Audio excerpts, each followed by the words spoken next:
Alhamdulillah wassalatu wassalamu ala Rasulillah. Dan kita lanjutkan pembahasan kita dalam buku Doa dan Wirid dikarang oleh Ustadz Yazid bin Abdul Qadir Jawas rahimahullahu taala. Di sini kita masih membahas tentang manfaat doa dan zikir. Dan penulis di sini menyebutkan banyak sekali dari manfaat doa dan zikir. Kita masuk ke manfaat yang ke-18. Nomor 18. Yaitu di sini katakan membersihkan hati jiwa dari karatnya. Jadi zikir dan doa itu bisa membersihkan hati jiwa dari karatnya. Segala sesuatu ada karatnya, dan karat pada hati kita adalah lalai serta hawa nafsu. Jadi hati kita ini bisa berkarat juga sebagaimana besi. Kalau tidak dirawat, tidak dibersihkan, dia akan akan berkarat, akan cepat berkarat. Begitu juga dengan hati kita. Kalau kita tidak terus membersihkannya, maka akan berkarat. Bahkan bisa nanti kalau sudah berkarat bisa rusak. Kalau sudah berkarat nanti bisa bisa rusak sudah. Untuk membersihkan karat itu, seorang hamba harus bertaubat, berzikir dan beristighfar. Minta ampun kepada Allah Subhanahu wa taala. Kemudian yang ke-19, menghapus atau menghilangkan kesalahan. Zikir merupakan satu kebaikan yang paling agung, yang paling mulia. Sementara kebaikan benar-benar dapat menyingkirkan keburukan. Kebaikan itu dapat menyingkirkan keburukan. Makanya kata Nabi SAW, wa'at bi'is sayyi'ata al-hasanata. Ikutilah perbuatan yang buruk, iringilah perbuatan yang buruk itu dengan perbuatan yang baik, dengan kebaikan, karena kebaikan itu akan menghapus keburukan tersebut. Kemudian yang ke-20, memupus kerisauan di dalam hubungan antara dirinya dengan Allah Subhanahu wa taala. Jadi kerisauan, kegelisahan, kesedihan antara dia dengan Allah Subhanahu wa taala ini bisa dihilangkan. Hamba yang lalai berzikir, maka hatinya terus dihantui kerisauan. Seorang yang lalai dari berzikir, maka hatinya akan dihantui oleh kerisauan yang tidak bisa hilang begitu saja kecuali dengan banyak-banyak mengucapkan zikir, berzikir kepada Allah Subhanahu wa taala. Kemudian ke-21, takbir, ucapan Allahu Akbar. Kemudian tasbih, ucapan subhanallah. Kemudian tahmid, ucapan alhamdulillah, serta tahlil, ucapan la ilaha illallah. Yang diucapkan seorang hamba pada waktu berzikir akan mengingatkannya tatkala dia ditimpa kesulitan. Jadi ucapan-ucapan ini, pujian dan sanjungan kepada Allah Subhanahu wa taala yang diucapkan oleh seorang hamba pada waktu dia berzikir akan mengingatkannya tatkala dia ditimpa kesulitan. Kemudian yang ke-22, seorang yang mengenal Allah tabaraka wa taala dengan cara berzikir di kala lapang atau senggang. Seorang yang mengenal Allah dengan cara berzikir di kala lapang atau senggang menjadikan dirinya tetap mengenal Allah saat menghadapi kesulitan dalam kehidupan ini. Sehingga Allah Azza wa Jalla mengenalnya pada waktu dia mengalami kesulitan tersebut. Jadi kita dianjurkan untuk senantiasa berzikir. Baik khususnya di saat lapang tentunya. Khususnya di saat kita lapang, kita senggang, tidak ada kesibukan.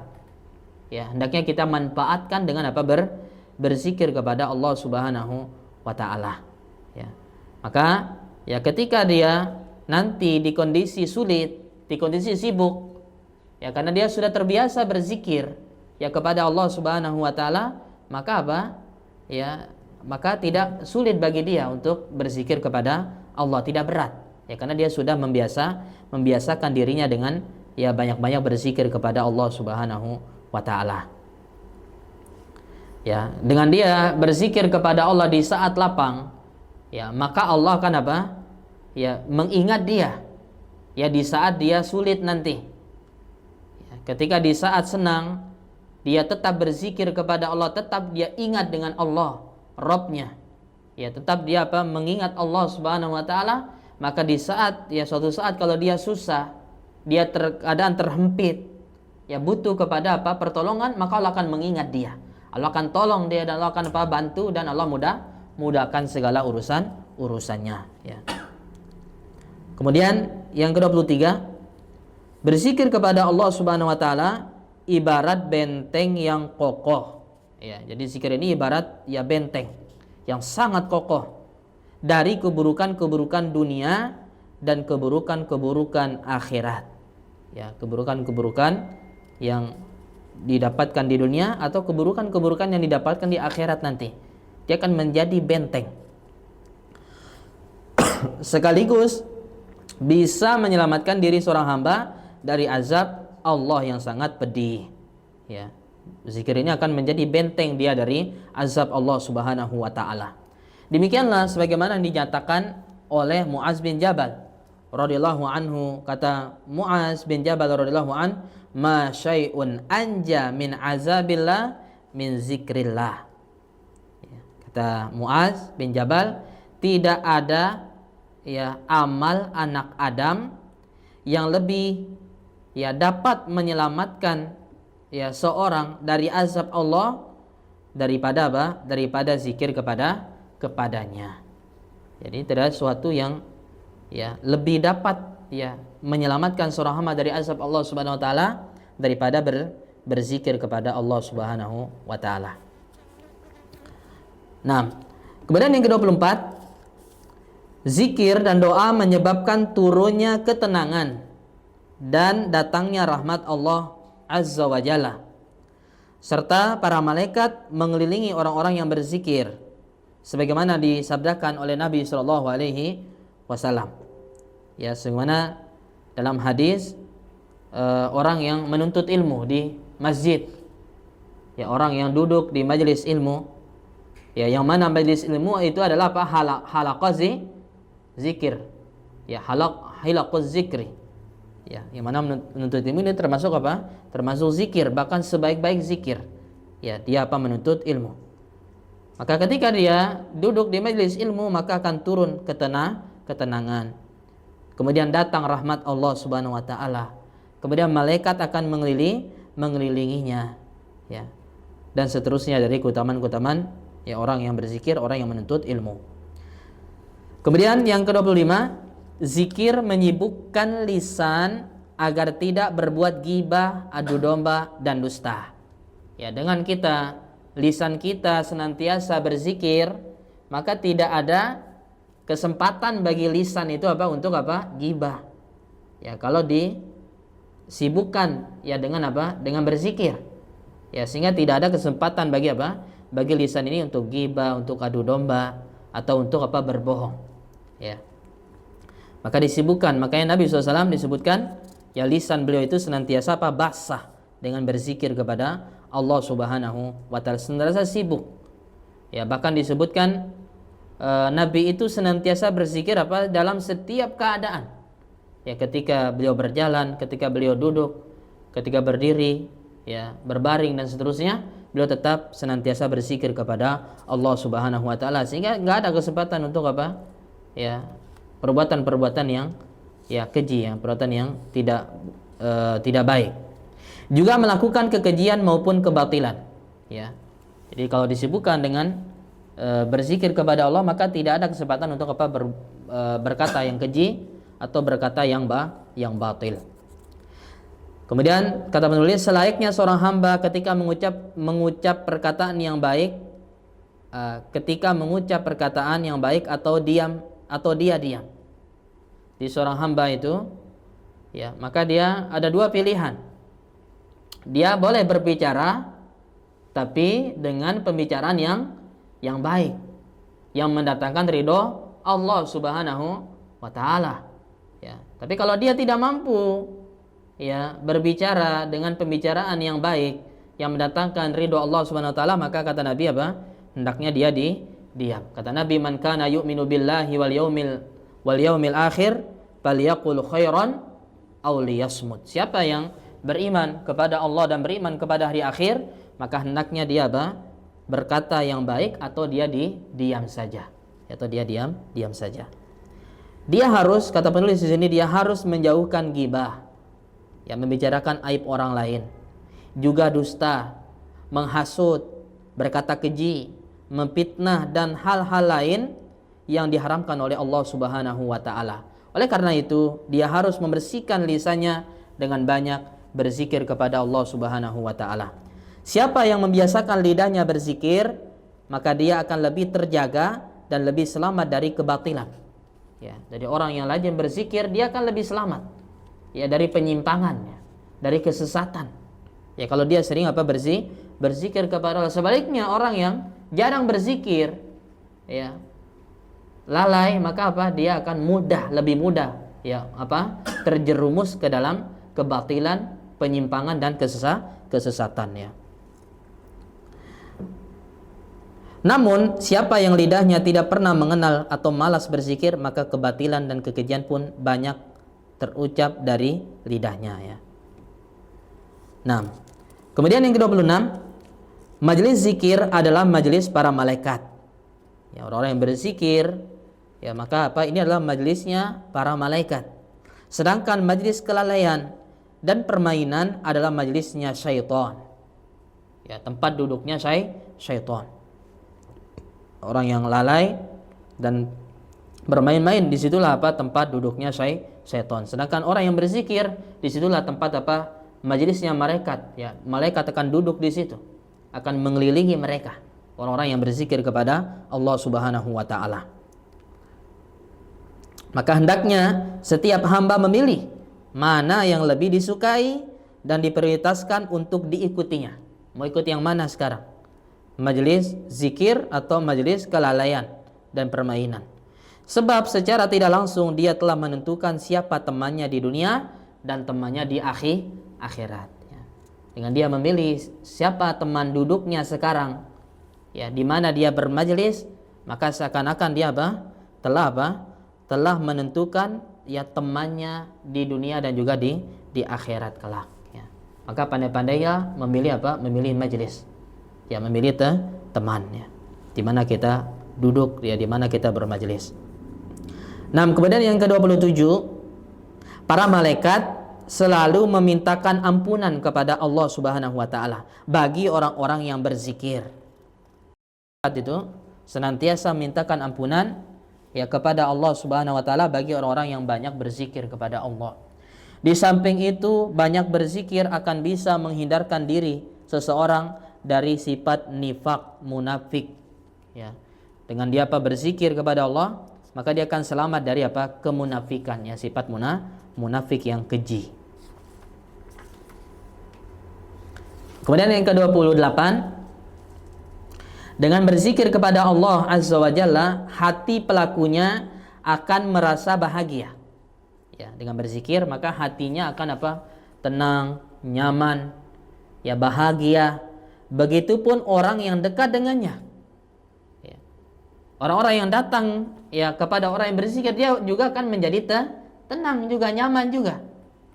Ya, makanya disebutkan Ibnu Qayyim rahimahullahu taala, yang ketika beliau gelisah, sedih, tidak tenang, maka beliau akan menghadap kepada gurunya. Datang kepada gurunya Ibnu Taimiyah rahimahullah. Ya. Kata beliau, ya, belum saja kami ngobrol, ya, baru lihat ini. Baru lihat sudah sudah tenang hati kami. Ya, luar biasa. Ya, pengaruh orang-orang yang saleh. Orang-orang yang sering berzikir kepada Allah Subhanahu wa taala. Dan Syekhul Islam sebenarnya yang disebutkan, mungkin pernah di sini dibawakan, ya, beliau itu berzikir dari habis sholat subuh, ya, sampai sampai, ya, terbit matahari. Beliau tetap, ya, berada di masjid, ya. Baru kemudian beliau sholat, ya, sholat duha. Nah, ini yang ke-28, ya, akan membuat seorang itu akan bahagia. Begitu juga dengan orang-orang yang dekat dengannya juga akan tenang, akan bahagia juga. Dialah orang yang senantiasa memperoleh keberkahan. Orang yang berzikir, dia akan mendapatkan keberkahan dari Allah Subhanahu wa taala. Sebaliknya, seorang yang lalai senantiasa gundah karena kelalaiannya ini, begitupun orang yang dekat dengannya, ya. Jadi dia akan apa? Gundah, ya, tidak tenang hatinya. Begitu juga dengan apa? Orang-orang yang dekat dengannya, sama juga kena imbasnya. Ya, akan ikut apa? Akan ikut galau. Ya, akan ikut sedih juga, ya. Nah, kemudian ke-29, zikir itu akan menghadirkan rasa aman dari penyesalan pada hari kiamat. Ya, dengan kita banyak berzikir, maka kita ya tidak akan menyesal ya pada hari kiamat nanti, seperti penyesalan orang-orang yang lalai di dunia ini. Ya. Kenapa ya tidak digunakan untuk berzikir? Kenapa tidak digunakan untuk sujud, untuk sholat, untuk beribadah kepada Allah? Mereka akan ya menyesal nanti pada hari kiamat, ya. Karena majelis yang tidak terkandung zikir kepada Allah hanya akan menjadi penyesalan kelak. Ya, majelis-majelis, ya, perkumpulan-perkumpulan, ya, yang di situ tidak berzikir kepada Allah, tidak mengingat Allah, ya, yang penuh dengan kelalaian, maka ini akan menjadi penyesalan kelak pada hari kiamat nanti, ya. Kemudian yang ke-30, berzikir, ya, diantara manfaat doa dan zikir, berzikir sambil meneteskan air mata pada waktu sendiri, ya, akan menjadi perlindungan bagi pelakunya dari panas matahari yang terik di padang mahsyar pada hari kiamat nanti. Ya, sebagaimana hadis 7 golongan yang mendapatkan apa? Naungan Allah Subhanahu wa taala. Sabatun yuzilluhumullahu fi zillihi yauma la zilla illa zilluh. Ada 7 golongan, ya, yuzilluhumullah, yang akan dinaungi oleh Allah Subhanahu wa taala. Ya, pada hari tidak ada naungan kecuali hanya naungan Allah Subhanahu wa taala. Ya, ada 7, ya. Di antaranya siapa? Orang yang berzikir, ya, di saat dia sendiri, ya, dia sambil dia introspeksi kesalahan-kesalahannya, dia memikirkan ya dosa-dosa yang telah dia perbuat. Kemudian dia menangis, meneteskan air matanya, ya. Karena dia takut dia kepada Allah, takut dengan neraka Allah Subhanahu wa taala, takut dengan dosa-dosa yang telah dia lakukan, ya. Maka ini akan menjadi perlindungan bagi dia, ya. Ini akan, ya, dengan dia menangis karena Allah Subhanahu wa taala tadi, maka tangisannya ini akan apa? Menyelamatkan dia dari panasnya terik matahari nanti di padang mahsyar. Yang mana disebutkan matahari nanti akan didekatkan oleh Allah Subhanahu wa taala. Jadi padang mahsyar, ya. Allah akan dekatkan matahari itu, ya, hanya jarak, ya, kalau tidak salah, ya, 7 mil. Ya, jarak apa? 7 mil saja. Ya, 7 mil. Berapa kilo itu, ya? Ya, sangat dekat. Ya, sekarang aja matahari yang jaraknya jutaan, ya. Jutaan mil, ya. Sekarang ini sudah terasa panasnya. Ya, apalagi tadi, ya, habis zuhur misalnya panas sekali. Ya, habis kita sholat zuhur keluar dari masjid sangat panas. Ya, apalagi kalau jaraknya sangat dekat. Ya, makanya kata Nabi SAW, ya, nanti di padang mahsyar itu ada yang keringatnya apa? Ya, sampai mata kaki. Ada yang keringatnya sampai betis. Ya, ada yang sampai perut, dada. Ya, bahkan ada yang sampai apa? Ya, menutupi ya badannya. Ya, menutupi badannya sehingga dia tenggelam dengan apa? Keringatnya tersebut. Karena saking panasnya hari itu. Maka keringatnya itu apa? Sesuai dengan dosa-dosanya di dunia. Ya, sesuai dengan apa? Dosa yang telah dia lakukan di dunia. Ya. Maka mudah-mudahan Allah Subhanahu wa taala, ya, menyelamatkan kita, ya, memberikan naungan pada hari yang mengerikan tersebut. Ya, amin ya rabbal alamin, ya. Hamba ini dilindungi oleh arsy Allah. Ya, jadi dia apa? Dinaungi oleh arsy Allah Subhanahu wa taala. Sementara itu orang lain yang tidak berzikir kepada Allah akan tersengat ya panasnya matahari yang menyengat ya jiwa raga tiap umat manusia pada hari itu, ya. Ya, hari yang sangat, ya, mengerikan sekali. Kemudian ke-31, masih ada waktu? Masih? Iya, kayak cukup kali ya sampai 30. Mudah-mudahan ya Allah Subhanahu wa taala memberikan manfaat ya pada pengajian kita, diberikan keberkahan oleh Allah Subhanahu wa taala, diberikan ilmu yang bermanfaat yang mendatangkan ya ketakwaan, rasa takut kepada Allah Subhanahu wa taala, kemudian mendatangkan amal soleh ya bisa kita amalkan ya dalam ya kehidupan kita ya sehari-hari.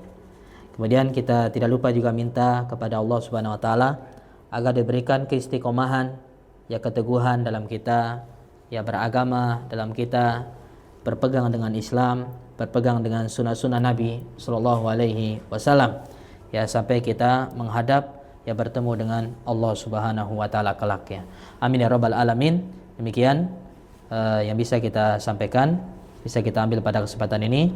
Kita tutup dengan membaca doa kafaratul majlis. Subhanakallahumma wa bihamdika asyhadu an la ilaha illa anta astaghfiruka wa atubu ilaik.